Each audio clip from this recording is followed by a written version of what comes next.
Mungkin ayat ini ya, kalau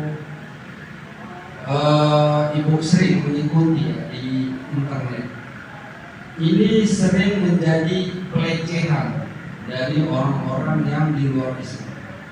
Apa ini katanya?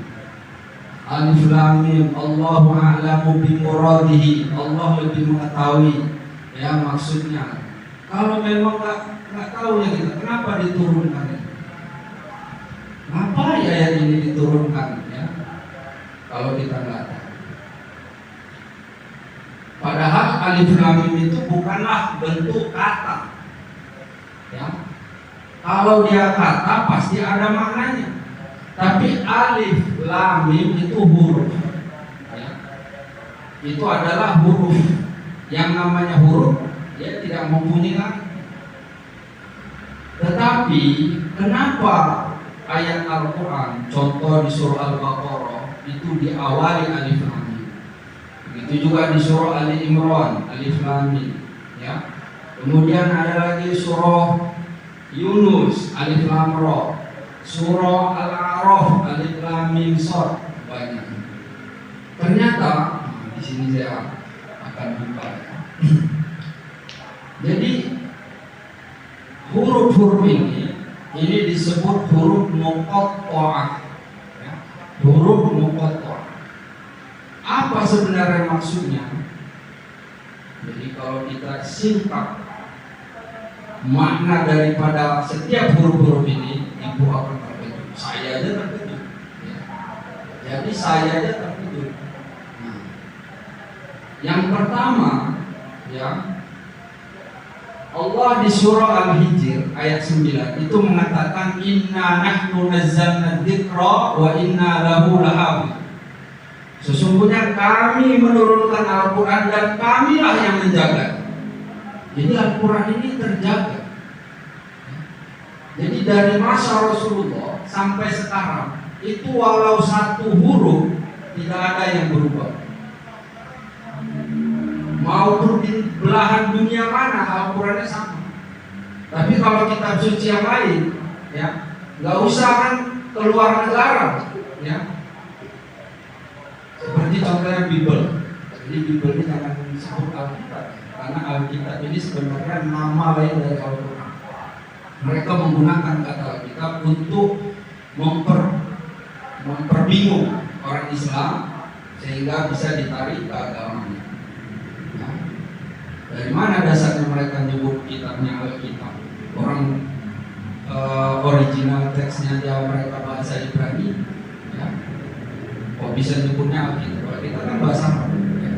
Tidak ada satu kata pun di original teks Bible itu kata Alkitab. Ya. Kenapa itu digunakan? Untuk memperdaya orang Islam. Alkitab itu adalah nama lain dari Al-Quran. Dzalikal kitabul la raiba. Itulah Alkitab, ya. Siapa Alkitab itu atau Al-Quran. Nah ini nanti saya jelaskan lagi kenapa kok pakai dalika, pakai itulah, ya. Kenapa nggak pakai inilah? Tapi kalau diterjemahkan selalu dibuat inilah, ya. Tapi nanti saya akan jelaskan sedikit, ya. Nanti ikut terkejut juga. Agung sekali penggunaan kata itu, kenapa pakai itu bukan pakai ini. Tapi saya jelaskan lagi kembali tentang huruf tadi. Jadi Allah katakan Allah menurunkan Al-Quran dan Allah lah yang menjaganya, ya. Ternyata huruf-huruf ini adalah untuk menjaga keaslian Al-Quran. Kenapa dia bisa menjaga? Kalau ibu hitung, ya, sekarang ini sudah gampang. Kita mau hitung huruf aja pakai ChatGPT, pakai AI. Sekarang ini udah eranya artificial intelligence. Ibu mau apa aja tinggal tanya dia jawab. Jadi ibu tanya dia jawab. Jadi ternyata huruf alif itu jumlahnya lebih banyak dari lam. Lam jumlahnya lebih banyak dari ini. Alif jumlahnya 4220 dalam surah Al-Baqarah. Kemudian huruf lamnya itu sekitar 3660. huruf mim sekitar 2.900. Apakah ini kebetulan? Kita coba lagi ke surah Al-Imran. Ya. Ternyata sama. Ya. Jadi artinya apa? Jika ada orang yang coba-coba untuk memasukkan Al-Quran, maka dia akan tersortir. Ya. Bila tiba-tiba huruf alifnya kok jadi lebih sedikit daripada lam, lamnya kok malah jadi lebih banyak, maka langsung ketahuan.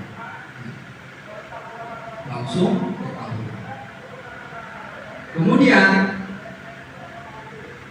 alif lam mim ini ya menjadi style, ya, jadi style yang kedua menurut tafsir Al-Qurtubi. Jadi bahwa ciri khas di mana surah Al-Baqarah diawali dengan huruf muqatta'ah yaitu alif lam. Tapi ya huruf muqatta'ah ini ibu coba dari Al-Fatihah sampai An-Nas, ya. Nanti ada yang ha ya ain shad, itu saya udah coba semua. Ternyata betul. Jumlah yang huruf pertama itu pasti lebih banyak, haknya lebih banyak. Kemudian yang nomor 2-nya hanya, kemudian ya-nya, ya, kemudian ainnya baru shad. Dan huruf-huruf satu surah ini memang nggak jauh dari huruf ini. Contoh di surah Al-Baqarah. Kalau kita teliti tiap ayat, itu huruf yang penggunaannya paling banyak itu huruf alif, lam, mim. Begitu agungnya, bisa disusun 286 ayat itu hurufnya nggak jauh dari 3 huruf itu. Jadi sekarang kita udah tahu mengapa alif lam mim itu ya seperti huruf-huruf muqatta'ah yang lain ada di Al-Quran. Jadi ini adalah cara Tuhan untuk menjaga keaslian Al-Quran, sehingga Al-Quran bisa kita rasakan. Nah, mau di belahan dunia mana aja sama semua. Ya, coba-coba orang mau memasukkan langsung ketahuan. Dari segi Al-Qurannya, kemudian belum lagi orang yang menghafal Al-Quran berapa. Lebih kurang di dunia ini ada sekitar 100 juta orang yang hafal Al-Quran. 100 juta.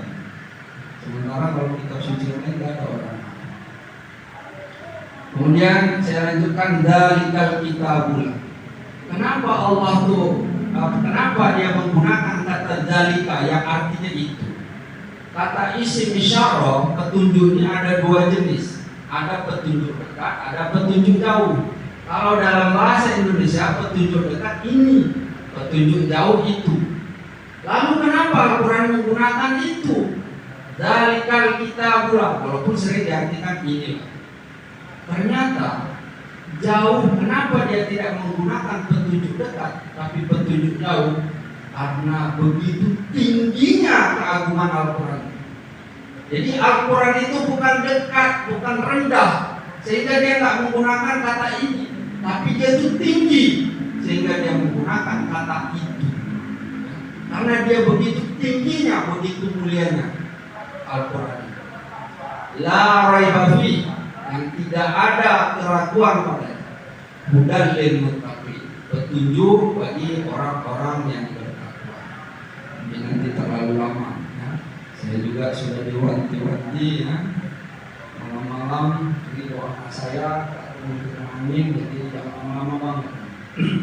Oke, demikian saja. Billahi taufiq wal hidayah. Wassalamualaikum warahmatullahi wabarakatuh.